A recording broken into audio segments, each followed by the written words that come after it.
Hey everyone, welcome back to In the Alley. My name is Cody. Glad you guys are back for another video. We are at the halfway point of the 2025 preview series. We are going to go with the Massachusetts Pirates. We're almost halfway through the alphabet too, so 1 for 1 right there. Before we get into that, this is a team that got obliterated in the National Championship game, but to make it there is still a very, very good thing. Can they improve on that success? Well, we're just going to have to go take a look and find out. But Massachusetts always finds themselves somehow in their winning ways. Is this the time that they don't? Let's go preview. Okay, so the Massachusetts Pirates, team info popping up here. They've been around for quite a while, back in the NAL days, into the Indoor Football League. They've changed locations. Last season was their first year in Lowell, Massachusetts. They play at the Songus Center, 6,500 for a capacity. And their head coach is Amir Ismail. So he was, if I'm not mistaken, the very first head coach of the Massachusetts Pirates. And the revolving door that is the head coaching vacancy for Massachusetts is filled once more. I think this is the third or fourth straight year that they've had a new head coach to start the season, from Rod Miller to was Mike Stout the head coach, Ismail. I mean, what Rayshawn Kaiser was one at one. I mean, they just go through head coaches and still somehow win. They just go through head coaches, still win. Simple. I don't get it. I don't understand it. Their winning ways include one IFL Championship in 2021, and they have made the playoffs every single year that they have been in the Indoor Football League. 8-8 last year, 9-6 in 2023, 11-5 in 2022, and 11-3 in 2021 with that championship. However, both times they've made the championship, they've played Arizona. They're 1 for 1. So let's see if we get a trifecta sometime soon. If they're not making the championship, then they're flaming out in the first round. So there you go, 39-22 over the last 5 seasons. Not bad. I mean, over 500, you'll take it. Massachusetts they always make the playoffs. They always somehow win. They always get D1 talent. Let's go see if we can piece together some wins with their schedule, and we will just continue on with the preview. Okay, schedule popping up. Massachusetts plays 3 Western Conference opponents, and their schedule is divided up with literally the back half of their schedule after their final bye week. It's probably going to be brutal depending on playoff races and things along those lines. But they start with 2 games, both at home, and actually 3 straight games at home. Jacksonville, Quad City, a bye week, and then Fishers. Then they're on the road to Jacksonville, home against Green Bay, and then another bye week. Then they go all the way to the West Coast. Well, not coast, but you know what I mean. The mountain time zone. Or is Arizona and the Pacific? They're in the mountain. But then you get into daylight savings time, and who knows what time it is, and time's relative anyways. Anyway, enough of the existential crisis. Massachusetts starts out with, 4 of their first 5 at home. You got to win them. Easy. You take care of games at home, there's 8 wins right there. That West Coast trip to the West, whatever, I'm faking myself out here. Those games, Tucson and Northern Arizona, they're winnable. Like I said, and we'll get to their previews. Northern Arizona's up after this one, but Tucson's kind of in flux a little bit from last year. Northern Arizona has new players, new head coach, adjusting to that. We'll see how that goes. So both those games could be winnable. Fishers could be winnable. It's that back half of the schedule that could be tough, especially that final game against Bay Area at home. And we don't know what Tulsa's going to look like. Green Bay, like I said, you're probably going to get double-digit wins from Green Bay or somewhere close to it. So that final game, or the penultimate game, Friday, July 18th, that could be very tough. That could be for seeding if Massachusetts is to make the playoffs, which, I'll be honest, spoiler alert, I think they do. So that entire, second half of the schedule, 1, 2, 3, 4, 5, 6, 7, 8, 9 games after their final bye week can be brutal. All against Eastern Conference, that conference win percentage record, all of that, it's going to play very heavily into it. So it's a very demanding schedule. A lot of travel. Massachusetts is on their little island out there in the Northeast. So you got to win them early. I know I've said that for everyone, but there's no room for error for some of these teams. Arizona is one of the teams that you can skate by and be like, hey, they started slow, but then they, get up to speed. Other teams, you can't do that. Like I said, Jacksonville came on early, and I said that they came on late, excuse me. But if they would have won some games early on, they might have had a shot at the playoffs. Same thing goes for San Antonio. San Antonio started winless for, 4 or 5 games or something, and we'll get to their preview. So they ended up missing the playoffs by just a couple games. So every game here matters. There's no preseason. You got a learning curve if you're a rookie. You got to hit these, especially if you're at home for those first 4 out of 5 games. So with that, let's go take a look at the players that they've signed with the entire roster, and then we'll get on to the re-signings and departures. Okay, so roster popping up here, and this is a little perplexing to me. Massachusetts has not signed anyone from any other roster. They've only re-signed players from last season. Other players have gone to other places, but Massachusetts has not done that. They have signed other players, and we'll talk about them all here in a second, but a lot of their squad, every single previous team, Massachusetts. So keeping a lot of things in-house. We'll see how that goes, but normally it goes pretty well. So starting out with the quarterbacks, Kenji Bahar, however you pronounce it, and Ananias Dennis. Bahar, I believe, I'm going to call him Bahar. He did play in the UFL. He started, I believe, 9 games for the Houston Roughnecks a couple of seasons ago or last season. I don't really watch the UFL. Apologies, but my attention is on the indoor football league. So I know that he's a UFL guy. I think he's been to training camps and stuff like that in the NFL. So a nice replacement for Alejandro Benefield. Puka Williams is the only running back rock chalk from Kansas. Yeah, he's pretty good. I'm amazed he's not in the NFL right now, at least on a practice squad or anything like that. He had kind of diamond in the rough looks, especially watching some of the games here with the Big 12 network or whatever the hell it's called on ESPN Plus. So it's nice to see local area like colleges and stuff like that get their shine, and I want to see him play. I'm actually very, very excited to see how he does, especially since Jimmy Robinson is out the door to Jacksonville. Helping out Bahar, and I'm assuming Bahar is going to be quarterback number 1 just because of the UFL experience, but Dennis, he could maybe push him a little bit. But helping him out, T.O. Redding, Thomas Owens, and Isaac Zico are back for another year, and if I am remembering correctly, Thomas Owens has been with the Massachusetts Pirates even from their first game. Correct me if I'm wrong, but I believe he is the longest tenured Massachusetts Pirates. He's been there for every season. Could be wrong, happy to be wrong, but I believe that's correct. So another season with Thomas Owens, Isaac Zico, and Redding are back as well, so that's at least a little bit of relief for whoever the quarterback's going to be.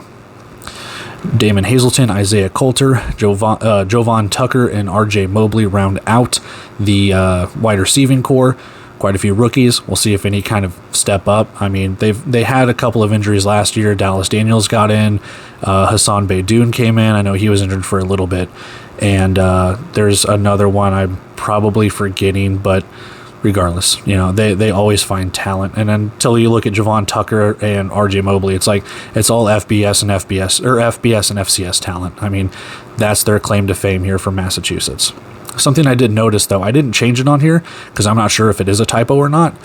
On Massachusetts roster page on their website, Navon Donaldson is labeled as a defensive lineman. I'm not sure if that's a typo or if he's switching positions, but he's normally been an offensive lineman, so I've kept him here. Nick Ford, Jordan McRae, and Tommy Champion round out, and those aren't rookies. Jordan McRae has experience with Massachusetts, same with Tommy Champion. They just didn't play with him last season, so it's a very experienced offensive line for Massachusetts. If Donaldson is offensive line, which I'm not sure why he would change positions, because you look at what they have coming back on defense, but I don't know. So I've got him there. If he's a defensive lineman, I'll correct it. But moving over to the defense, Jablonski Green Jr., Guy Thomas, I don't know how to pronounce his name. Maye, however you pronounce his first name. Afanye? Okay. Afanye Maye. That's how I'm going to go with it. So apologies if I completely messed that up. They all re-signed for this upcoming season, so depth at the defensive line position. Guy Thomas looking to really come back and wreak more havoc. DJ Dale, Dominic Kewen, and Terry Beckner round out the defense. Some rookies right there. Terry Beckner, Missouri, a little farther out Columbia from Kansas City like Lawrence is, but hey, more area talent. Glad to see another Missouri player over there as well. Jamoy Hodge takes over the linebacker position. It's a little bit of a point of contention. Calvin Bundage left partway through the year to Tulsa, and they had Jaden Woodby kind of play linebacker and then defensive back, and then, it was kind of weird for a little bit. But Jamoy Hodge is the only linebacker listed. He'll probably take over there. Re-signing on the secondary, CJ Holmes, Matt Elam, we'll talk about him in a sec, Paris Ford, and then Donnie Lewis Jr., Marquise Waters, Sal Lipoli. And Sal Lipoli did sign with Quad City. I don't think he played in any of the games, but he was signed by Quad City last season.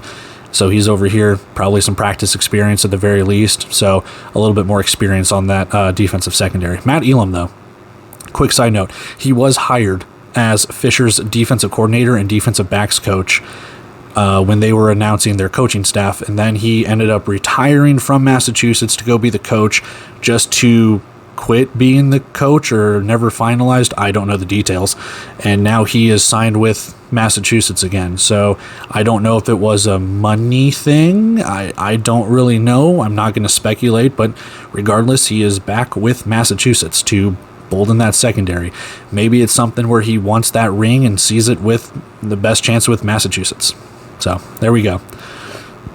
Non-active rosters. They send so many players to the CFL and UFL. Cyrus Fagan, CJ Coldone, Dante Demas, and Jaden Woodby, all in the Canadian Football League. Leon O'Neill is over at the United Football League, and then Jake Guidone, I believe that's how it's pronounced, is activated from suspension. I'm not sure if that means he's part of the offensive line. He's not on their actual roster as of right now, so activate suspension. I don't know. No one really tells me these things, so you're a coach or player or anything, and you want to tell me what all this stuff means, by all means, be my guest, because I'm trying to learn along with everyone else. So there's your roster. It's not as long as other players or other teams' rosters are right now. I think they only have, quick note, they only have like 27 players as of right now. And they kick off in 2 weeks, so what you see is what you might get. They might not hit 40 players of training camp, or they might just sign a whole bunch of people. No idea. So, with that being said, we do have to take a look at some signings, re-signings, and departures. Let's go do that and move on. Okay, so key signings, re-signings, and key departures. We're just going to go right into it. Key signing number 1, T.O. Redding, 61 catches, 729 yards, and 15 touchdowns. The reason I put him here is mainly just based on he had almost 200 more yards than the next leading receiver of Thomas Owens. Owens had more touchdowns, but I think this was a very good season for T.O. Redding. He played in every single game. So here's hoping for more health and another full season for Redding. And if he can get some connection with the quarterback and build some chemistry, it could be a very, very good season. I don't really have much else to say. That entire wide receiving trio should be good to go. And we'll just see how they attack. We'll see how they attack when it comes to the passing game with the running game, how balanced they want to be. Are they going to put everything through Puka Williams? Are they going to pass a little bit more? Curious to see how they're going to run this offense. Defensive lineman Guy Thomas, 60.5 total tackles, 17.5 for a loss, 5.5 sacks, and 1 safety. Good enough for the all-rookie team. It's a very, very good season for all-rookie team. Defensive line is so stacked that I understand why he didn't get first or second team, but still, maybe a couple of pass breakups, maybe a fumble, forced fumble or fumble recovery could have boosted the odds of getting onto another accolade, but not a bad season for a rookie. And if he's signed back for another year, I'm hoping for more of the same from him, as that's a pretty good season to build on. So hopefully he can duplicate those numbers or even make them a lot higher. You're talking 60.5 tackles from a defensive lineman. So they're getting in the backfield quite a bit. Defensive back Matt Elam, we talked about his story just a second ago. 61.5 total tackles, 4 for a loss, 2 picks, 4 pass breakups, and 1 fumble recovery. So with Matt Elam, If you don't really know his story, first time chiming in, I believe he was the first round pick to the Baltimore Ravens many moons ago, the 31st pick, if I believe correctly, and now he's here. He's been here for a little while. He's been with Massachusetts for a couple of seasons. I think he's been with, I know he's been with Vegas. Was he with Tucson? He's been around for quite a while. So another season with him, boosting that secondary with Paris Ford and CJ Holmes. I'm hoping that secondary can really get after it and really force more turnovers, and we'll see what the new defensive rules have in store. But Matt Elam, true veteran of the game, not just indoor, but outdoor. Dude knows ball. Top key departures here. Alejandro Benefield, he is retired, and he put up some numbers. He is their championship game MVP all the way back in 2021. 203 completions, 2,183 yards, 43 touchdowns, 10 picks, 68 rushing attempts, 258 yards, and 14 rushing touchdowns. Sometimes it felt like he was the offense. Other times in other seasons, other quarterbacks had to step up. So obviously, hint, hint, that is going to be a key question that I'm going to have in a couple minutes. But life without Alejandro Benefield, I'm genuinely curious to see how this is going to go. Running back GB Robinson, we read stats during the Jacksonville preview, but to reiterate, 248 rushing attempts, 1,148 rushing yards, 32 rushing touchdowns, 62 receptions, 479 receiving yards, 4 touchdowns, 55 kick returns, 1,153 kick return yards, 1 touchdown, first team All-Indoor Football League at the running back position. 2023, he was Offensive Rookie of the Year and also first team IFL again. He is off to Jacksonville. Who do you play in the very first week of the season? Jacksonville. It's a Jimmy Robinson revenge game. I really am looking forward to seeing how this game is going to go. But either Jacksonville wanted to pay or he wanted to go somewhere. I believe he's from Bethune-Cookman. I'd have to look up his roster or his college really quick, but regardless, I know I'm probably wrong there. If I'm right, neat. But yeah, it's going to be interesting to see what he is capable of in Jacksonville, and it sucks for Massachusetts because, again, that is a lot of production that you just lost. A lot of accolades. Your offense is pretty much gone. But it's not, because you retool. You're Massachusetts. That's what you do. Finally, defensive back Devin Hafford. He is over to the Fishers Freight. 65.5 tackles, 4 for a loss, half a sack, 8 pass breakups, 1 forced fumble, and 2 fumble recoveries. Now, I'm putting him here as kind of the defensive side of the ball, mainly due to the fact of he had quite a bit of statistics. Fumble recoveries as a defensive back, 4.5 tackles for losses as a defensive back, half a sack as a defensive back. I mean, he was all over the place. And you could put other, defensive linemen. You could put Calvin Bundage here if you really wanted to, but I think Devin Hafford, for me personally, he played in every single game last year. So seeing what I see here with the stats and everything along those lines, having that production come back is kind of paramount. And I know CJ Holmes, Paris Ford, they did not play the entire season. I want to see if any of those guys can replicate the production that he does, because that is a huge hole to fill as well. And we'll see what the secondary is capable of doing. Matt Elam can't do it alone. That defensive line, they look retooled. We'll see how it goes. Let's go take a look at some questions. I got 3 of them, as always, and we'll get on out of here. All right, final segment for every preview. None different here. 3 big questions. Get into it with question number 1. I alluded to it earlier. What is life like after Alejandro Benefield? It's an open-ended question because, on the one hand, he has been very good when he has played, but he has been injured quite a bit as of late. And last season, you had Connor Dagenhart step in at times. You've had Anthony Russo step in. You've had, I'm blanking on the other quarterback that played. Mike Glass played a couple of seasons as well, or a couple of games as well, excuse me. So it's not like a quarterback can't step into this offense, but with a new head coach, a new quarterback, we'll see if it's a brand new chemistry style of thing, if they are going to be on the same page, because it seems like whenever they would replace a head coach, Benefield was always that constant, like, hey, this is kind of how we're doing things. And I'm not trying to put words in anyone's mouth because I don't know what went on up there, but they were pretty consistent. Like, hey, the offense ran through Benefield and Robinson, and obviously the wide receivers. So you kind of knew what the offense was already going to do. The concepts were there. Mike Stout is still there, so we'll see what they do when it comes to what they're going to do offensively.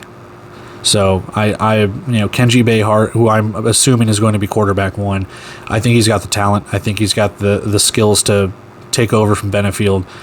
Russo was able to do it, still make the playoffs. Dagenhart kept him in the playoff race. Mike Glass made the playoffs too. So I'm not saying it doesn't matter who the quarterback is, because clearly it does. However, we'll see what a full season of another quarterback is going to look like. We'll see what question 3 has in order, but there you go. I want to see what this is like, a brand new offense. You don't have your top 2 players, it seems. Leads us into question 2. Who replaces Jimmy Robinson? You only have Puka Williams on the roster. I do not see any of the wide receivers moving into the running back position. So between now, and I'm doing this on Thursday night, March 6th, between now and the 21st, when they play, or the 22nd, whenever that Friday or Saturday, whenever they play their first game, you're 2 weeks out. Are you going to sign another running back in that time and get them caught up to speed? Like, right now is when they're really starting to get into training camps and really dwindle down these rosters, and you don't even have a full 40-man roster. So who's going to replace Jimmy Robinson? Right now, my guess is Puka Williams.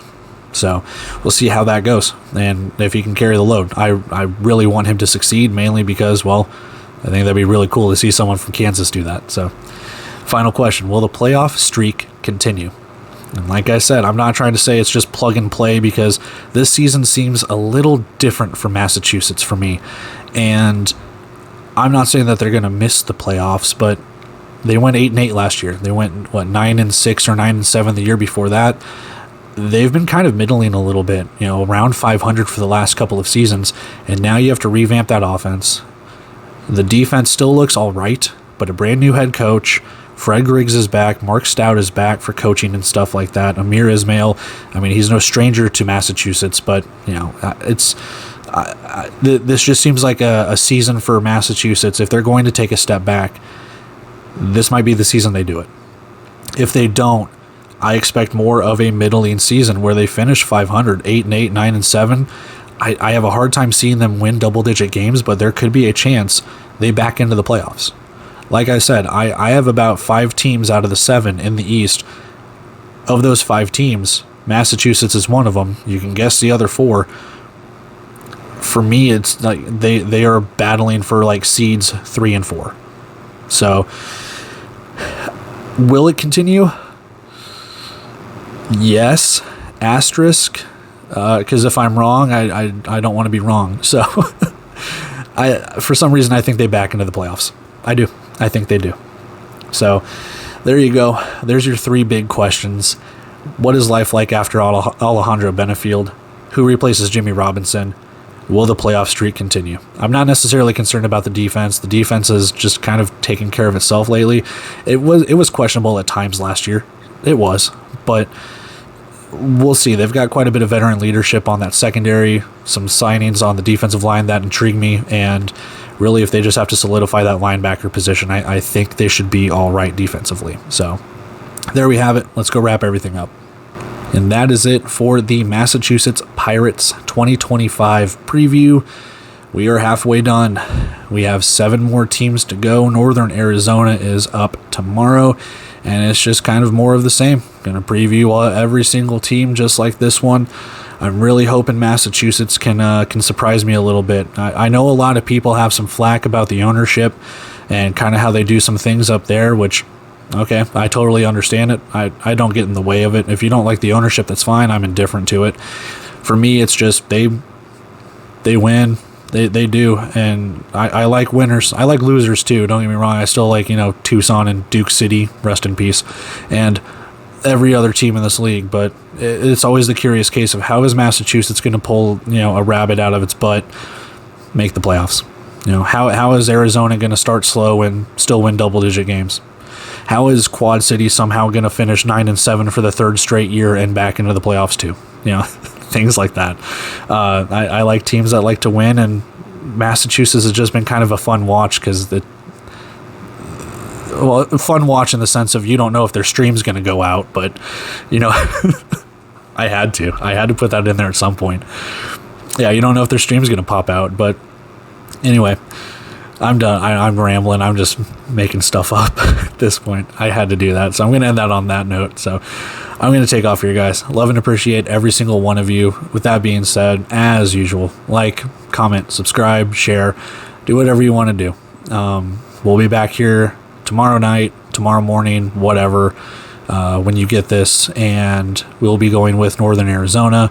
And as the weekend approaches, we just keep chugging along. So 2 weeks out from the start of the season as of Friday, which is when this will be uploaded. So 2 weeks out from the start. I hit my desk again. I hate doing that. 2 weeks out from the start of the season. So with that, I'm taking off here, guys. See ya.